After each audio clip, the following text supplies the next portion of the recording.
The following is a Cable 14 special presentation.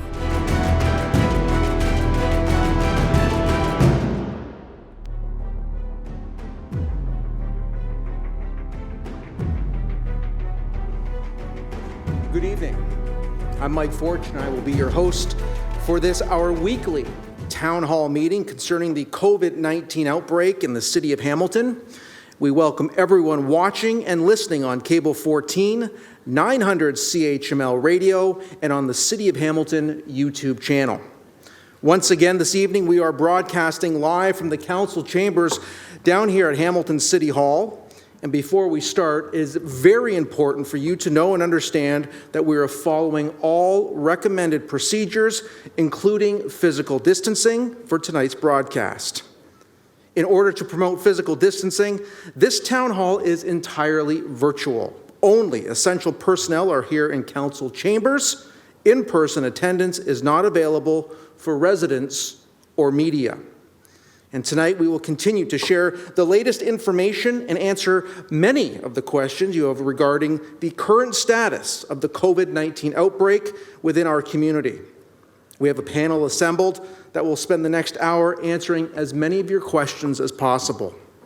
Joining me once again this week here in council chambers are Mayor Fred Eisenberger, Mr. Paul Johnson, Director, City of Hamilton's Emergency Operations Center, and lastly, Dr. Elizabeth Richardson, City of Hamilton's Medical Officer of Health.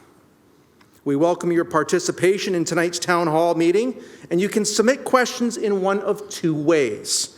You can go to the city's website at www.hamilton.ca/askCovid-questions, or you can reach us on Twitter by tagging @CityOfHamilton in your tweets. As this health emergency continues, the city continues to receive numerous questions. And once again this evening, our staff are monitoring social media and the website, and we will get to as many of your questions as time allows. But before we start with tonight's questions, Mr. Mayor, would you like to begin this evening with the current status within our city? Well, thank you very much, Mike, and thank you to CHML and Cable 14 for continuing to broadcast this. I think that's what I'm hearing in the broader community is that this is very helpful for a lot of folks. So happy to be here, and not happy in terms of the circumstances we're in, and we certainly thank all of our community members that are listening to our public health officials. These are very, very important recommendations and closures that we've had to put into effect. And the fact is that you are the first line of defense in this virus crisis. If you do what you are asked to do, then we can shorten the time for any of the closures that we have been dealing with. So thank you for your effort. For those that aren't adhering to that, we're going to get a lot more significantly enforcing these measures to ensure that you are not putting yourself and or anyone else at risk.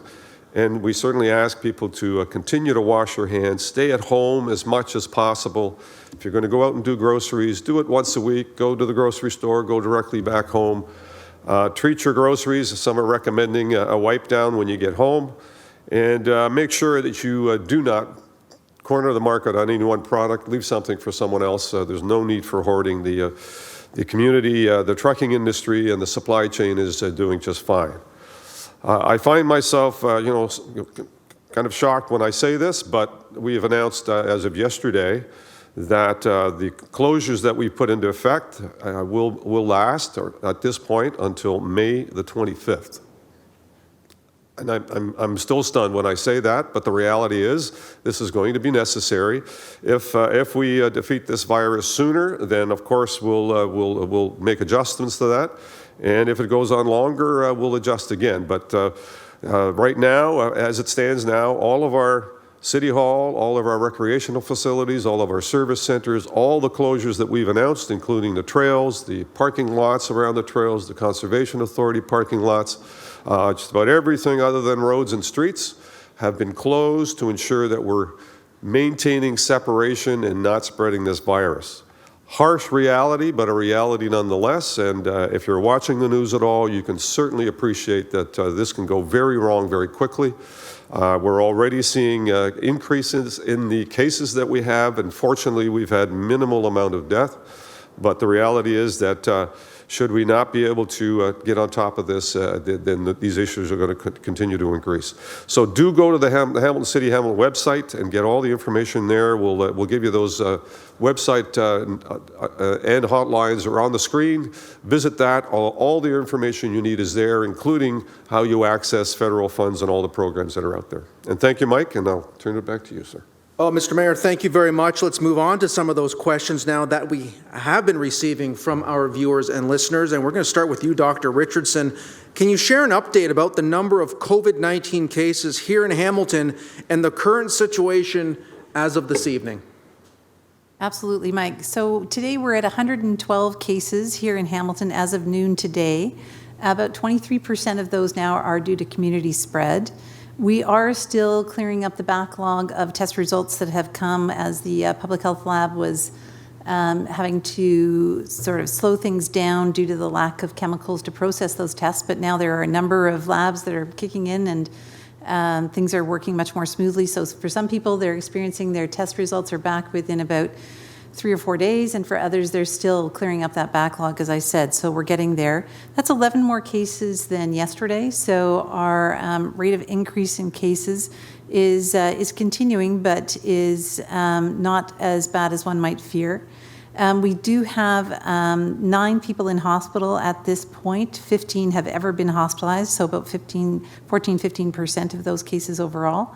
2 of them are in the ICU, continue to be in the ICU, so those are the severe cases that we're worried about. And remembering what we're trying to do here is to prevent as many deaths as we can, to keep our health system from being overwhelmed, and to reduce the impact it does have economically. And so when we see those numbers, this is where we want to keep things. We want to keep things very manageable. And so the actions that people take, the actions to physically distance from one another, to follow the advice that you've just heard the mayor speak to, is so very, very important to us in terms of where this is going. And we really call on all people to continue to do those things. Travel history continues to be sort of the most important aspect in terms of overall. But again, as things shift, as we move away from the March break, with travelers having come back, community spread is much more of an issue. We have had 2 deaths now due to COVID-19, but again, that is exactly what we're working to try and prevent. Dr. Richardson, thank you very much. We're now going to move along to Paul Johnson. Paul, yesterday you announced that the city has decided to suspend all programming and extend the closure of facilities, playgrounds, and other city amenities until May 25th, as the mayor also alluded to. Can you tell us a bit more about these closures and what residents can expect in terms of available city services during the closures? So in terms of the closures, the things that were already in place will continue for this period of time. And of course, alongside our announcement were some increased orders from the provincial level to close amenities, both public amenities, so those that the city would operate or other public institutions. But the other thing is that private entities must close some of their recreational amenities as well. So really, when we looked at the evidence about how long this is going to go, we knew extending our closures for just a week or 2 was not where this virus spread was at.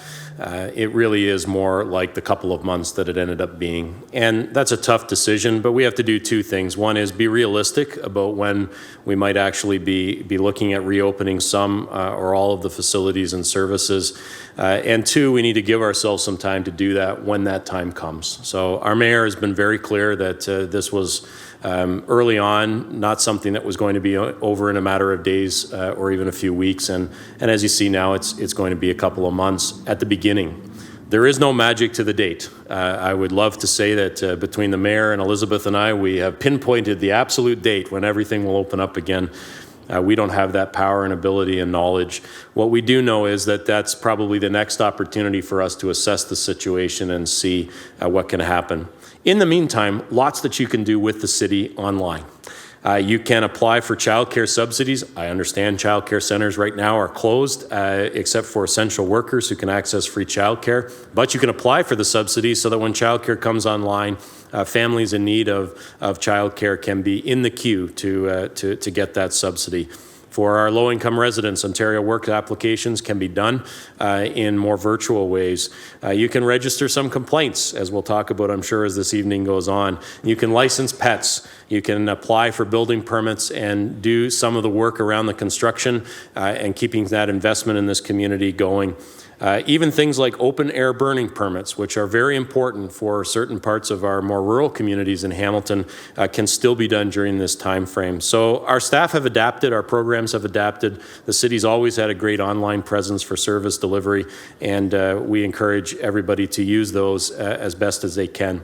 And as always, I remind the public, our essential services, our life safety services, things like our water system, our police, fire, and ambulance services, those types of things, our long-term care facilities continue to operate. Some of them with slightly different approaches to it in terms of our long-term care facility, but they continue to be there to deliver the essential services that we need. Thank you very much. And of course, a big heartfelt thanks to all of our first responders that are out there. Mr. Mayor, next question coming in to you. In recent days, the city has put out a call to the community for donations of personal protective equipment, otherwise known as PPE. Can you tell us what kind of equipment is needed and how residents and businesses can go about donating these materials?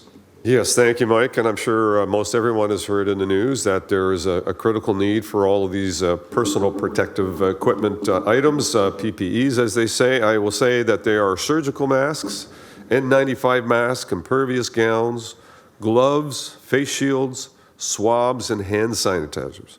Those are all items that we could use that, if you have a business or you have a dental office or you have a salon, therapy clinic not operating right now, and you don't need these supplies right now, they can be well used at the front lines in the healthcare system. So get them to us. You can get a hold of us by contacting us at ppe@hamilton.ca, and we can arrange to have them picked up. And there's also a phone number you can contact us at, which is 905-546-2424. Extension 2257. If you call that number, we will arrange a pickup somewhere in the downtown, if possible, so that we can get all of that supply and equipment into the hands of the frontline healthcare workers and long-term care support workers that are out there. Very important, as this thing has been escalating, the amount of use for the equipment for the frontline workers to use that equipment has to be turned over rather quickly. So they can't be reusing the mask, they need another one. And so a lot of this stuff is being gone through quite quickly. We need more. Whatever you can provide would be very helpful. So again, ppe@hamilton.ca. Get a hold of us and tell us whatever you've got, and we'll come and get it.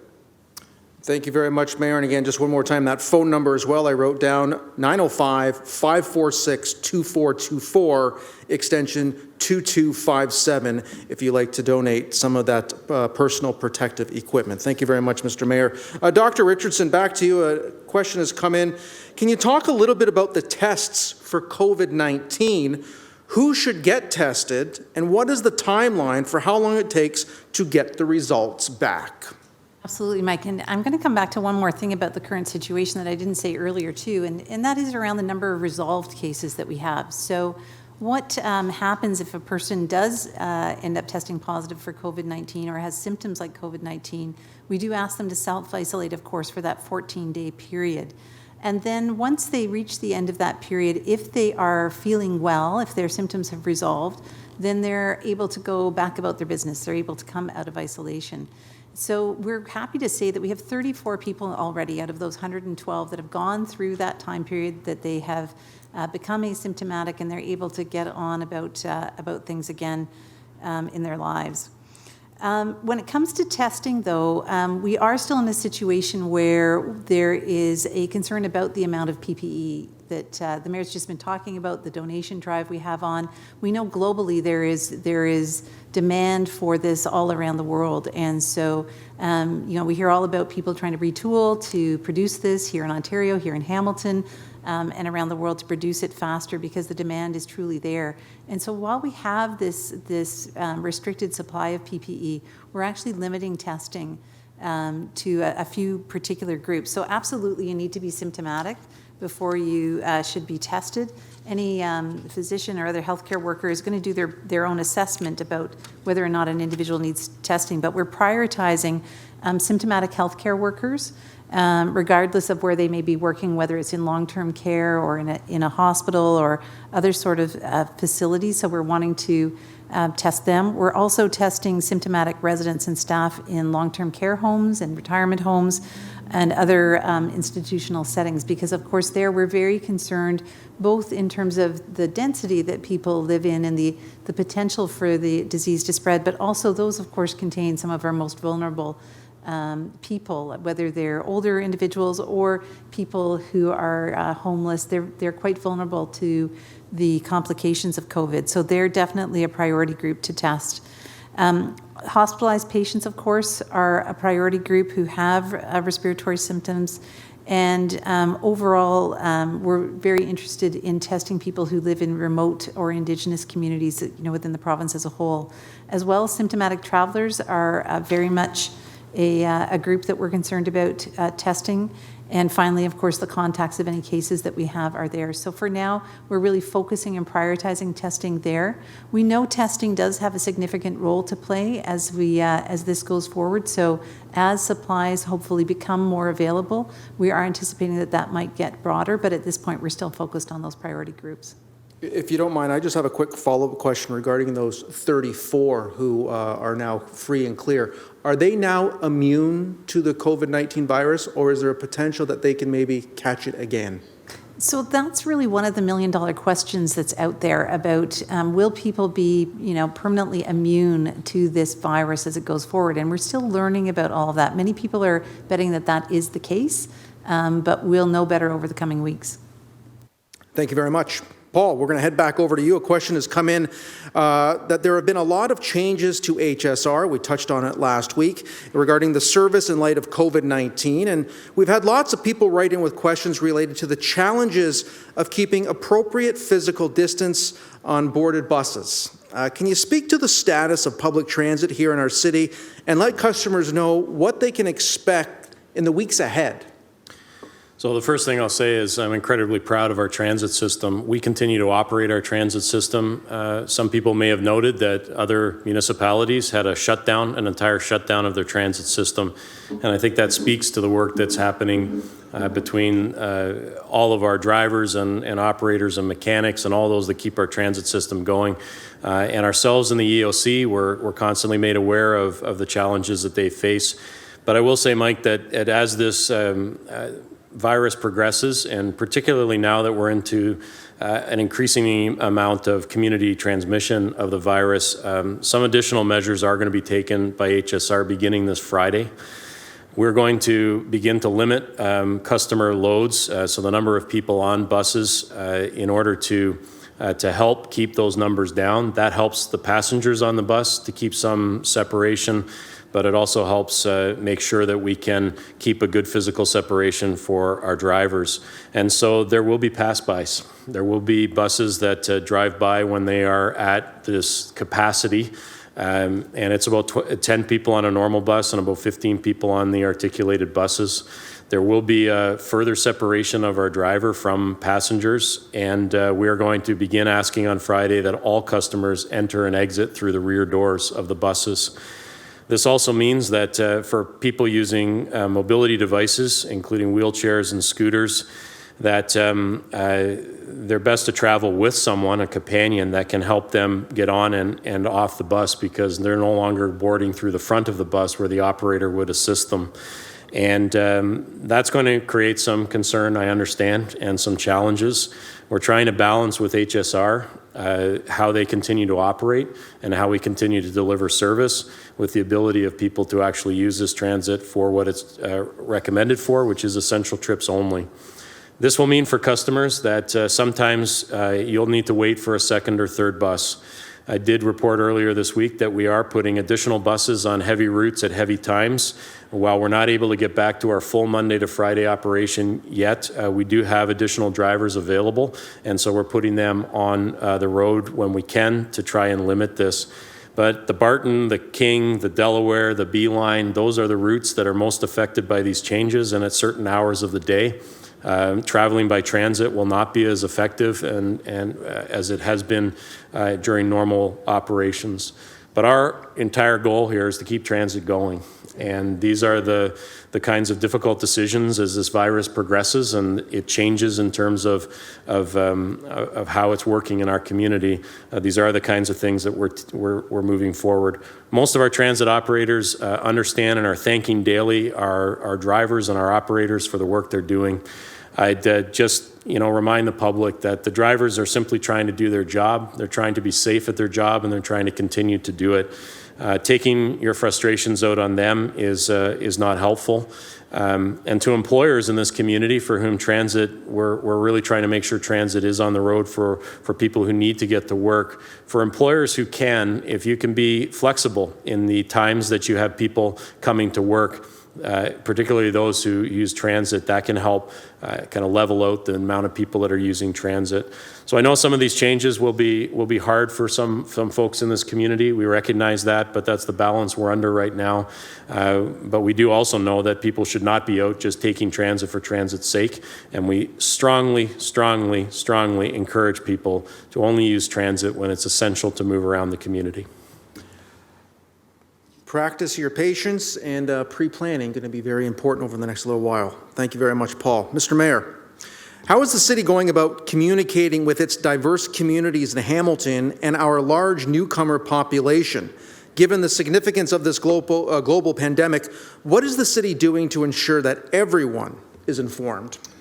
Well, thank you, Mike, and we certainly all celebrate the multicultural, diverse community that we have. It's wonderful, and we welcome people from all over the world. But one of the challenges is to get a lot of this information to them in many languages. So, currently, we translate our weekly town halls into Arabic and Spanish. We've uploaded resources from the federal government to our website to help people get quicker access to them, so some of the programs that are available.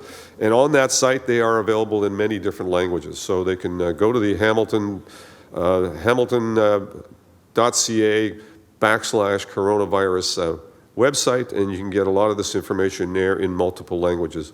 We're reaching out into the community as much as we can to communicate the things that people need to do. And so certainly COVID-19 and, impressing upon people that gatherings of five or more people, is something that everybody needs to do. And I know we're heading into, areas where people want to celebrate Easter and Passover and lots of, demand or desire to get together. We can't do that right now. I think what we need to adopt is a strategy that allows us to be able to celebrate that some other time. But right now we have to hunker down, and that communication is ongoing, and hopefully we can continue to do that on an ongoing basis. I can also tell you that the communications team and the Community Initiatives Group are working with Hamilton Police Services to put together an outreach plan for the broader community in Hamilton as well. So there's a lot of effort being put into trying to get the message out in various different languages and in various different ways. By virtue of what we see happening in the community, I sense that people are getting the message. Some not as loudly as others, but we'll keep reinforcing that. But I think the work that we've been doing to get the message out on a regular basis has been very effective, and we certainly appreciate the community at large responding to what we're asking them to do. Thank you very much, Mr. Mayor. Dr. Richardson, a question has come in for you. We've talked a lot about wearing masks over the last 2 town halls, but we are still getting questions about who should be wearing these masks. Can you speak a little bit more about masks and gloves and who should be wearing them and who doesn't need to? So I think, we've just been talking about personal protective equipment like masks and gloves, and the very biggest priority of who needs to be having those masks, having that supply of masks, that supply of gloves, are our frontline responders, our frontline healthcare workers who are looking after people day in, day out. And they are, doing the heroic work that they do in order to keep people well in this community. So, we've heard about donation drives and whatnot. If you've got them, take them there so that those people can use them. Our long-term care homes in particular are a priority to protect these vulnerable people in our community, and we know that they're an absolute priority as to who should be using those masks. So In terms of other people outside of that, there is a use of masks if somebody is presenting to their healthcare provider if they are ill. So people may be asked to wear a mask if they're showing up and they have symptoms of cough and that sort of thing, so that they aren't spreading anything to the healthcare provider that is looking after them or to others that may be in the area. So that's another place where masks should be used. In terms of, in general, sort of out there for all of us, the general advice is not to use masks and not to use gloves. And the reason for that is that actually wearing this equipment, it's actually, you have to do it very carefully. And so when you're putting on a mask and taking it back off, you need to do it in a very careful way. We call it donning and doffing masks and gloves so that you don't accidentally end up infecting yourself. You know, we've talked a lot about washing our hands frequently. You can't wash gloves. And so if you've got a set of gloves on and then you're rubbing your nose because you think you're okay, that's a challenge. You're actually putting yourself at greater risk. Same thing if you've got a mask on and you haven't washed your hands or you're fiddling with it because it's not fitting well, you're actually right there in your eyes, your nose, in that area, and have a greater chance of actually taking something that's on your hands and making yourself sick. So that's why in general we're not recommending masks. If we were to ever find ourselves in a place where they would be recommended, that the amount of education that would need to be done to make sure that it was done well would be huge. But so right now, absolutely our priority is to make sure those masks, those gloves are available for our healthcare workers, for our frontline responders, so that they can be protected themselves and can protect the rest of the patients that they see. And can I assume then, Dr. Richardson, the same can be said about these homemade masks that we're seeing or bandanas that people are putting over? Again, you shouldn't be wearing those if you don't have symptoms? To the others, these are not things that are tested, that we have any idea about in terms of how effective they are. And so people may choose to wear them, but again, we would be concerned if you're using them and having your hands more so up and about your face. We really want to keep our hands away from our face. If you're going to do that, wash your hands first before you touch them. Got it. Mr. Johnson, next question is directed to you that we've had come in. We have received many questions about people wanting to report non-essential businesses who should not be open, I should say, or people who aren't self-isolating, or neighbors who are having gatherings of more than 5 people. How does someone go about reporting an infraction like this, and what can the city do to enforce it? So the province gave expanded powers to the city alongside the police to enforce compliance in certain cases, most particularly around businesses who are not living up to the order around closing if you're non-essential, and around the gatherings of groups now more than 5 people. So at one point it was 50 people, it's now down to 5. So essentially you're not getting together in any sort of group. And we encourage people to let us know. There are fines associated with this. There is, that's the escalation point that we would go to. We often try and encourage and inform and help educate people, but there are fines attached to this, and we want to know. So folks in the community, if they just have a concern and want to log that complaint and concern, 546-CITY, our city number is the place to do that. There are a couple of toll-free provincial-wide numbers where people can inquire if a business is essential. So if you want to take that step first and ask whether it really is an essential business or not, you can call that. They're on our website, and also a provincial line around price gouging. But people can call into us for the kinds of things that they're seeing out in the community that they don't think are right.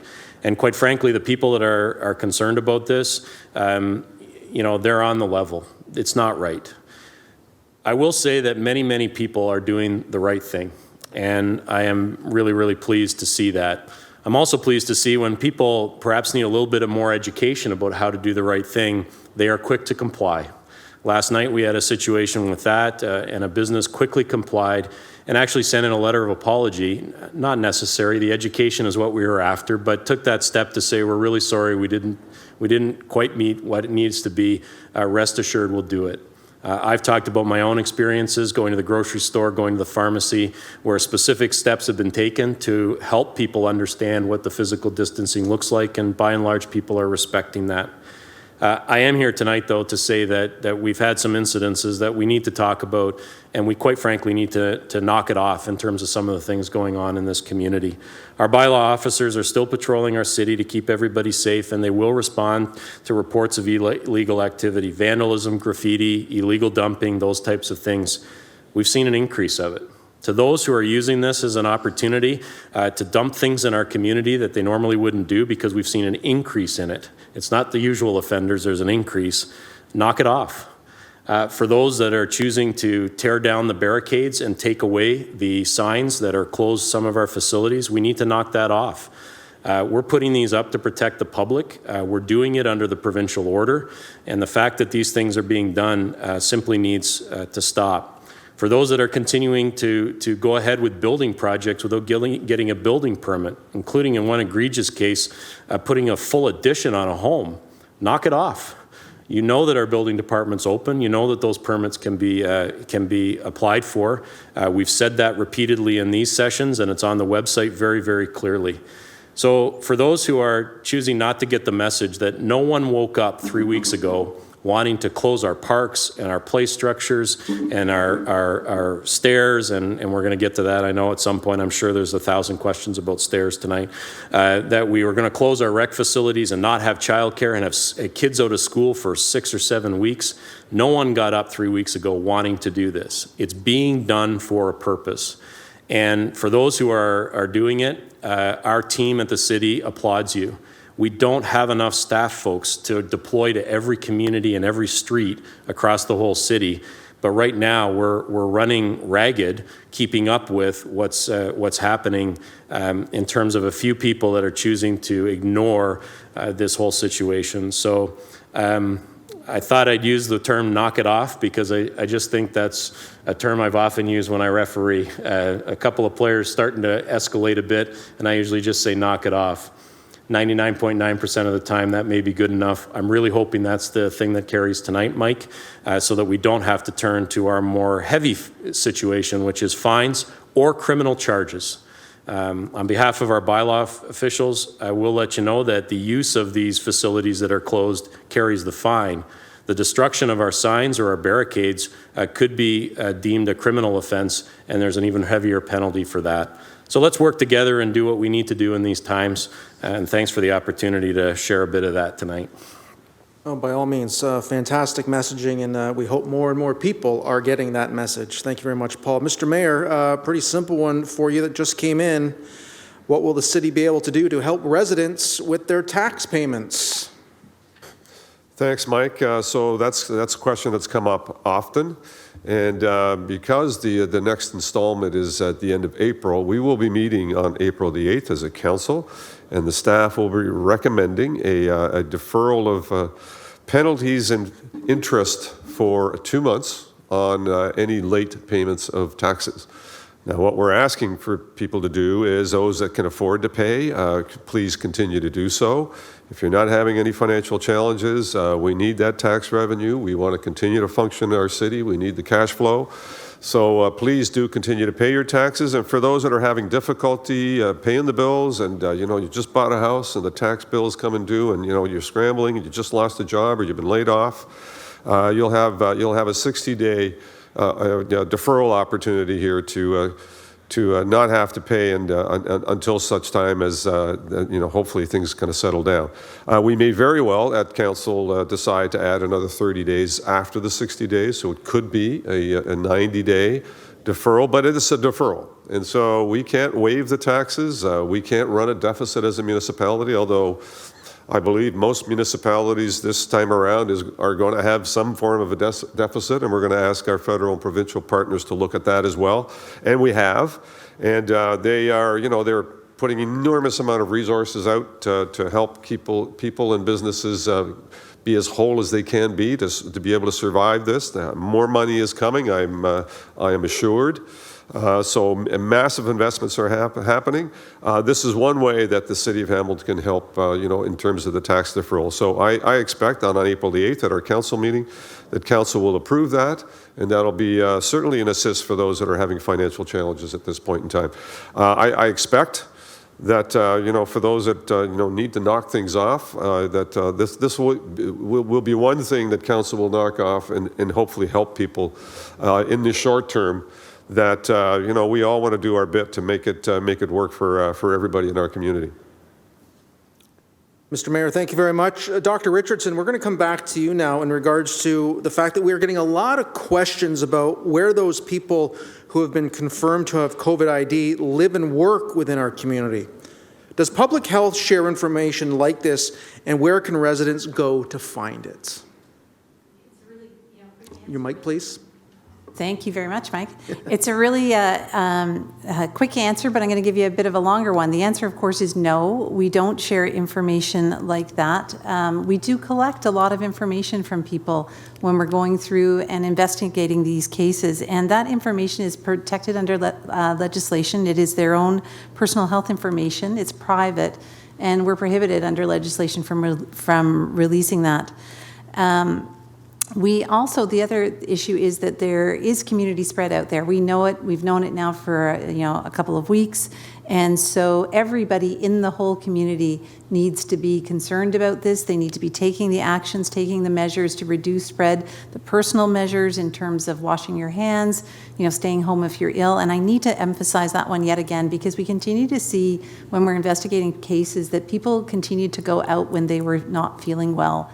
And so it is so very important, no matter what illness you have and at any time of year, but particularly right now with COVID-19, that people stay home if you're not feeling well. Even if you're just feeling a little bit like you've got a scratchy throat or something like that, stay home until you see whether or not it was just your allergies and your eyes started to itch a few hours later. Stay home, please. The other thing is that when we do these investigations, as I've said, my colleagues in public health, they collect a significant amount of information. They ask all about what you've been doing in the 48 hours, up to the 48 hours before you got sick, because that's the time period that we're worried about in terms of spread having happened. And if there is any setting where somebody might have come into contact with those individuals, where there's any kind of significant contact, we reach out to those people directly. So we call them, we reach out. If it's a workplace, we reach out to the workplace to find out who was working that day and help them understand what they need to do in that workplace. And so you do see or hear about those sometimes when people are being notified. But we do reach out to everybody to make sure they know the measures they need to take. And again, if you are a significant contact of a case of COVID-19, you need to, again, stay home, self-isolate. We would be asking you to do that for that 14-day period to see whether or not you get sick as well. Dr. Richardson, thank you very much. Paul, we're going to head back over to you in regards to a number of questions that have come in about parking regulations, where people are allowed to park and where they are not allowed to park, and what the city is doing to accommodate people who are self-isolating or working from home and now need a place to keep their car throughout the day and evening. Can you speak a little bit about how parking enforcement is currently working at this time? Sure.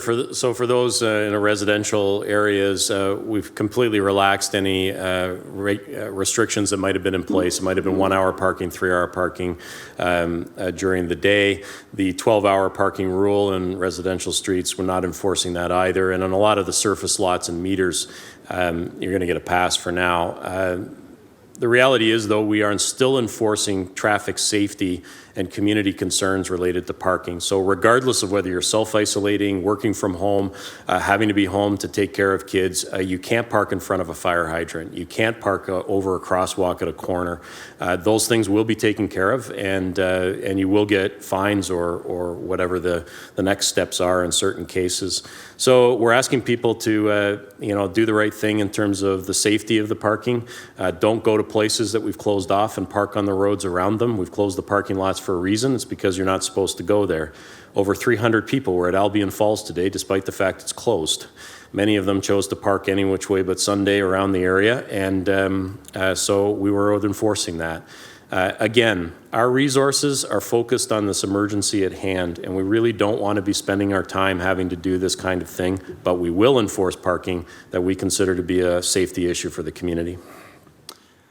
Thank you very much, Paul. Mr. Mayor, back to you in regards to next week, and it's going to be the city's first virtual council meeting.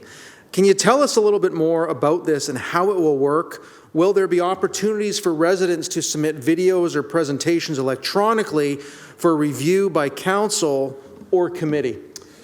Well, thanks, Mike. This will be a first for this council, probably in the first, for councils across the country. So out of need, we're going to do a virtual council meeting, which means that all councillors have been equipped with laptops and microphones, and they can dial into Zoom from their home. And the only person that will be here is myself, conducting or chairing the meeting, and a couple of clerks.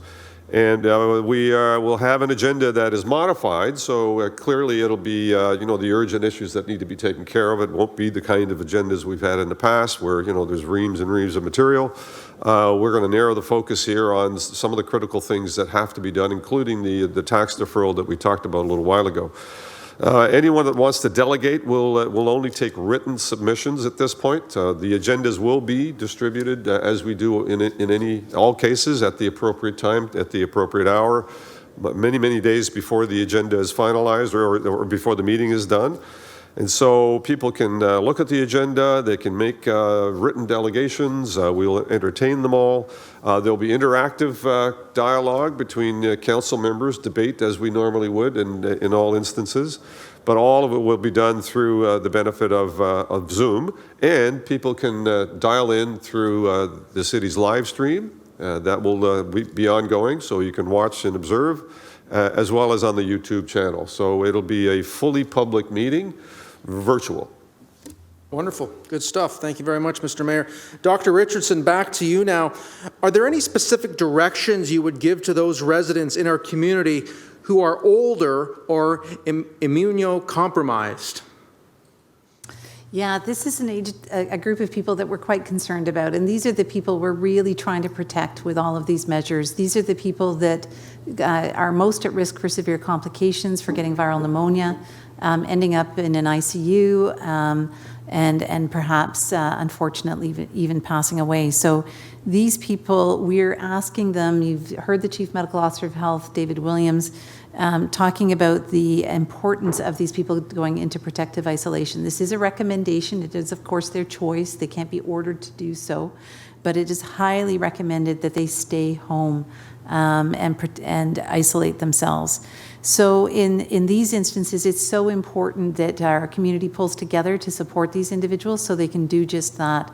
So these people will still need groceries, they will still need their medications from the pharmacy. Ideally, they don't have to go out for those things. Fortunately, there are some businesses that are setting aside some hours so that they can know that they're going, and it will only be those types of individuals that are allowed into the store during that time.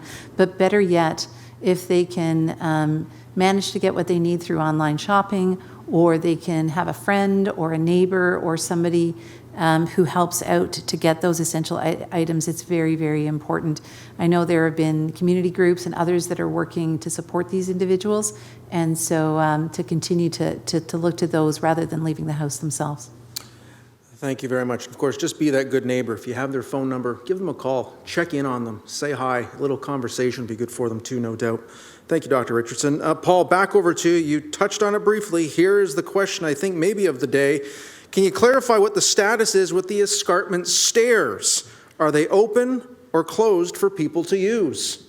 7:43 before we get to stairs. Unbelievable. They are closed. And that little quip aside, tough decision. You'll see at the City of Hamilton, we have typically not jumped out in front in terms of closures. We've typically waited a little bit. We've been behind other communities in terms of closing certain things. This was a tough decision because we know some use the stairs for essential travel. They actually use it as the way to get to work. The reality is too many people were using them. We repeated messages for a number of days about essential use of the stairs only, and it simply was not being followed. So it's a difficult decision. I understand the impact that it has on certain individuals who are using it as a walking route to get to work.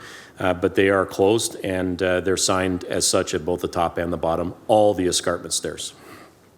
Thank you very much. And basically, following up on the bus situation, you just have to pre-plan a little differently now. Thank you very much. Mr. Mayor, coming back to you now. Every day it seems like the federal and provincial governments are announcing new support for Canadians and Ontarians. Can you talk a bit about the city's involvement and collaboration with the upper levels of government and highlight some of the key ways Hamiltonians can access these supports?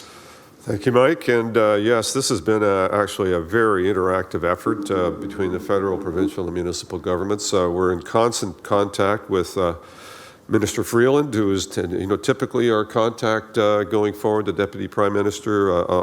We have many calls to my office, actually, from many of the ministers in various departments, including the Minister of Labour, the Ministry of Social Services. All of them are interconnecting quite effectively, as well as the provincial ministers, and they've been equally terrific. The Minister of Municipal Affairs has been calling in regularly and asking, what are we missing? Where else do we need to go? We mentioned to him a little while ago that great that there was resources being put out there for property owners, but what about the renters? They're going to have some significant resources delivered to them to help them pay their next rent. And so how can we manage that? And I sense that they're responding to those requests and wanting to know where most of the activity is happening is in the larger municipalities in the country. What's going on there? How is it working? So we work through FCM and the Big City Mayor's Caucus. There's 21 of us that represents that section of the FCM, and a lot of interaction happening between those major municipalities and our federal government in terms of the programs that they're putting out. And we are assured by the government that have already put out some $130 billion worth of supports for businesses and individuals, that there's more on the way. They understand that as we get through this, that the economy will take a pretty significant hit, and it needs support. In every sector, and the assurances that we're getting is just they're rolling it out, and we'll continue to roll it out to continue to support the economy and the people that are in it, so that we can hit the ground running when the coronavirus is behind us, and we want to get our economy thriving again as it was prior to this. So I'm really delighted with the level of interaction and cooperation that we're seeing. It's basically leave your political stripe at the door. It doesn't matter now. What matters now is saving lives, and everyone's on the mission. And I've seen no negative political backlash. I've seen no negative political backlash here at council, quite frankly. They've been terrific. All of your members of council continue to work. All of their phone numbers and all of their email addresses are live and active, and they're interacting with their constituents all the time. And if you need anything from them, you can get a hold of them anytime during the day. They will respond and get you directed to the right place. So the level of cooperation that we're seeing is really the kind of heartwarming kind of collaboration and cooperation that we would like to see all the time. But now, given this crisis, it is binding everyone together on a common mission, and I think that should be comforting for for our residents and the citizens in the country, let alone in Hamilton, that we're all working to the same end, preventing the spread of this virus, supporting the economy, and supporting individuals and businesses that are in it, and making sure that when this is over, that we have an economy that we can go back to. Mr. Mayor, thank you very much. Dr. Richardson, back over to you now. Are we preparing any temporary hospital sites here within our city? So here in Hamilton, as across Ontario, across Canada, we are, of course, taking some very extraordinary measures. All the things we've talked about tonight, when we talk about physical distancing, we talk about closing and non-essential businesses, ordering people not to get together in groups of more than 5. And there's evidence from around the world and evidence across the country in BC as well that these are having an impact, that these are helping to reduce the number of deaths, to keep our healthcare system in a place where it can respond and look after people as much as possible. But nonetheless, we need to plan for what might happen. We always need to look at best and worst case scenarios and plan for both. And so, yes, indeed, our healthcare system partners are planning. They're looking at how they can increase capacity here in Hamilton and across Ontario and elsewhere. And of course, they're looking at all options. They're looking at what can they do inside the hospital walls. They're looking at what they could do, what role other sites might have to play. So incredible efforts that are going on, of course, amongst the frontline workers that are dealing with the issues every single day, but also amongst all of those that are working to plan and ready us should we need them to have those resources there for us. Thank you very much. Paul, we're going to head back over to you. Can you talk a little bit about the cancellation of leaf and yard waste? Why did the city make this change to waste collection, and what other changes can residents anticipate as we move ahead over the coming weeks? So the leaf and yard waste decision was a decision based on the realities of running the operation of the city of Hamilton with less workforce to do so. We had coming off the March break period of time, nearly 120 employees that needed to self-isolate for 14 days by the orders that were coming down federally and provincially, and just the good advice that we were getting locally as well. And so we're constantly in each of our services looking at how do we run our programs and deliver what we can with the people that we have, also planning that this virus is that curve is, we're not through it yet. So there is an expectation and a planning that we will have other people calling in sick. They may not be sick themselves. They may be caring for somebody in their home who's sick, or a loved one or a neighbor who's sick. So we may have absenteeism that's higher than average through this next couple of months. So all of that factors into our thinking. And in terms of waste collection writ large, we prioritized collecting garbage, doing the composting and our recycling, and the piece that fell by the wayside was leaf and yard waste. It's still accepted at our transfer stations, so people can take it there themselves, but this was a way of curtailing a bit the programming and the operations that we have so that we can continue important things. And that's what we have to prioritize each day at the Emergency Operations Center. And we felt that the garbage collection, the green bins and blue boxes were important, prioritized above leaf and yard waste. The other thing with that is we don't see any other changes coming at the moment. Those will change day to day as our workforce numbers will fluctuate through this next period of time. But all things being equal, we believe we planned to be able to maintain the collection of garbage and of recycling and of composting in the same way moving forward. I know there was a question, might have even been a week ago, about are we going bi-weekly, are we doing those things? At this stage, we're pretty stable, which is great. But I want to finish by going back to that reason why. Across all of our programs, transit has not been curtailing its service because we want to or we just think it's a nice idea. It's that's the size of workforce that we can use to put that on the road. Not every job that we have at the city can be done by any employee. And so in some cases, we have to work with what we have to work with. Our paramedics, we expect that some of those will be off the road for times. They may come into contact with a patient that then tests positive. They have to self-isolate. So all of the work we're doing each day is looking at our workforce, determining the best way to deliver our services, and to help keep all of our frontline service workers safe. Please, I know a lot of people like to interact with our workers. Sometimes it's negative. Parking enforcement sometimes gets the more negative side. Waste collectors often get people coming out wanting to engage. Please keep your distance. Just put your garbage out. Let our collectors come and do their job. You can collect your bins later. We want to keep that physical distancing so we keep all of our folks safe so they can continue to deliver service. Paul, thank you very much. Dr. Richardson, we're going to head over back to you. The question that's come in tonight is what direction can be provided to people who may be required to work in situations in close proximity to others where physical distancing is going to be a challenge?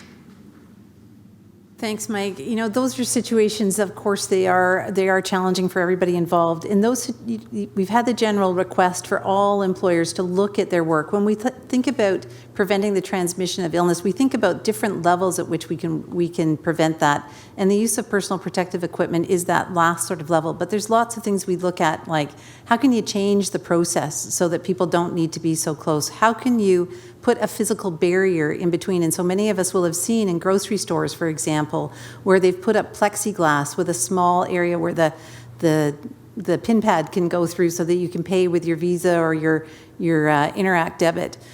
So there are many different ways. And so for employers to look always at the work they're doing and look at those different ways that they could prevent there being contact between the employee and other people is really, really important. So as I said, there are a number of different levels of control. Can you change the way you're doing that business? You know, we've seen that with people working from home and doing things online. Can you put physical barriers in place? Can you make other changes along the way and in order to keep people safe? Dr. Richardson, thank you very much. We're about to wrap things up here, so thank you to everyone who's been watching. Thank you to everyone for their questions tonight, and to everyone on the panel for your answers. But before we end tonight, Mr. Mayor, and this virtual town hall, I'd like to come back to you. Do you have any final thoughts or comments that you'd like to pass along to this great city? Sure would. And obviously we're all in this together, and clearly, the success of us getting through this really lies in the hands of our citizens, the people of the city of Hamilton. All the recommendations that are being made here and all the changes that we're putting into effect are going to be have to be followed by you, and we're not doing them because we like them, because I like them probably less than most other people. I'm missing my tennis matches and my walks on the waterfront, and I like to climb the stairs. I like to do all of those things, but we can't right now. And so please listen to the advice you're getting from our public health officials. This is very, very important. It is a matter of life and death at this point for a lot of people. And you are a carrier, so assume that you are. Act like you are, that if you get too close to someone else, you could spread the virus from you to them. And that might mean a much more significant problem for them than it might be for you. And so for your grandparents, for your children, for this community, listen, stay home as much as humanly possible, continue washing your hands, maintain that separation. And I did notice that downtown at one of the banks, there was a lineup outside the bank. I know most businesses are doing that spatial separation inside their doors. They might spend a little time also doing the same outside. People need to stay separated no matter where they are. If you're lined up outside of Costco, it's a hockey stick apart. If you're lined up outside the bank waiting to get in, it's a hockey stick apart. Wherever you are, keep your distance. Don't spread the virus. We're all in this together. Together, we're going to see it through. It certainly is about awareness of yourself and others, and as Paul alluded to earlier, just knock it off, folks. Knock it off. Look after yourselves. Look after your city, because I really don't think we want to be stuck indoors all summer. Mr. Mayor, thank you for that. As we get to the close of tonight's program, we also want to remind you once again that the city is accepting donations of personal protective equipment to provide much-needed resources for the citywide response to COVID-19. The equipment will be provided to frontline workers, emergency responders, and other healthcare professionals. The types of equipment that will be accepted include surgical masks and N95 masks, impervious gowns, gloves, face shields, swabs, and hand sanitizer. The city is requesting these items from local healthcare providers, pest control, hospitality providers, nail salons, and construction companies. Homemade equipment will not be accepted. And to donate, we ask that you email ppe@hamilton.ca or please call 905-546-2424, extension 2257 for more information. Again, we'd like to thank our panel, our American Sign Language translators, and our production team for making tonight's town hall possible. We will continue to broadcast these live virtual town hall meetings each Wednesday evening, beginning at 7 p.m. Please continue to monitor Cable 14 and other local media outlets daily for the latest news and updates from the City of Hamilton regarding the COVID-19 outbreak. We all must continue to do our part to ensure we get through this together. Hamilton, look after yourselves, look after each other, be safe. Good night.